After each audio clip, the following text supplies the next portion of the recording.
Well, it's Monday yet again. I can't believe I keep saying this every week. It's getting boring now, but anyway, they are absolutely flying these weeks out. They're just going so quick.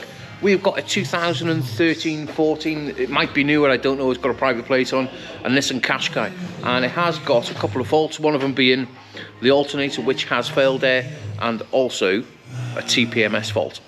Now what we're going to be using is the Euro Tab 3 along with the TPMS one, which comes in the kit with the Euro Tab 3, and first thing we're going to do is go around all the sensors and make sure that they're all working. Right, let's get this TPMS one powered on. While that's warming up and doing this thing, let's go around to the sub menu. Well, first of all, we want to go into Toolbox. We're going to TPMS. Wait for it to communicate. Click OK. Just checking the Bluetooth connection now. Now it's warmed up and done its thing. We need to click around Europe, and then we need to click Nissan. Go right down to Qashqai, and I'm going to go to, we'll wing it, we'll go 2016 to 2019, and it's going to tell you exactly what to do. Now this TPMS one does control the screen. As you can see, we can flick through each wheel. First thing we're going to do is start at the front right. It's very simple to use. Get the TPMS one now, put it up against the valve and click OK, and that should activate, and it'll send all the information off there to the tab itself. Right, let's go around to the front left. Now you can repeat this process on all four wheels and it'll pull all the information off it, and it'll test them at the same time. Now we're at the rear left. That's that one done. Now let's come round to the rear right. Last but not least.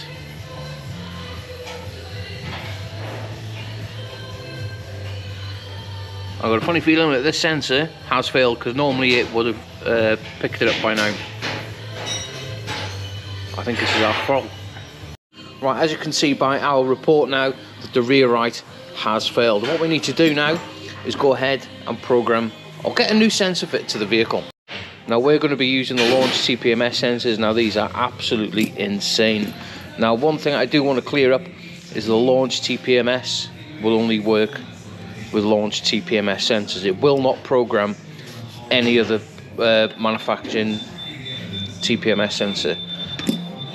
Right, let's get round to programming the sensor. What we want to do, jump there, and then we want to go make sure that we're on the wheel that we need to program, which is the rear right.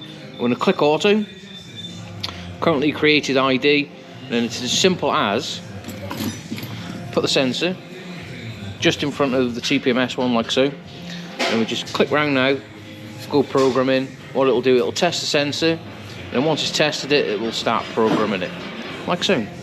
It is fairly quick and it is fairly straightforward to do. Now you don't need to take the tyres off. If you're lucky enough to have a third arm, you can just pull that tyre down, and you can also access it, the TPMS there. Get a little 12mm. Sometimes they come undone, sometimes they don't. With the aluminium, they corrode quite heavily with the salt off the road and stuff. We can wang it out and get that TPMS sensor removed. Now before we put the brand new TPMS sensor in, make sure where the valve seats in the wheel is nice and clean, because you don't want it leaking. Once everything is fitted and you're happy with it, we can get the tyre back on now and get it inflated back up to the manufacturer's spec. Right, we've obviously done our programming, which is giving that new sensor its own unique ID. It'll jump round to learning, and it will tell you there's two procedures you can do it.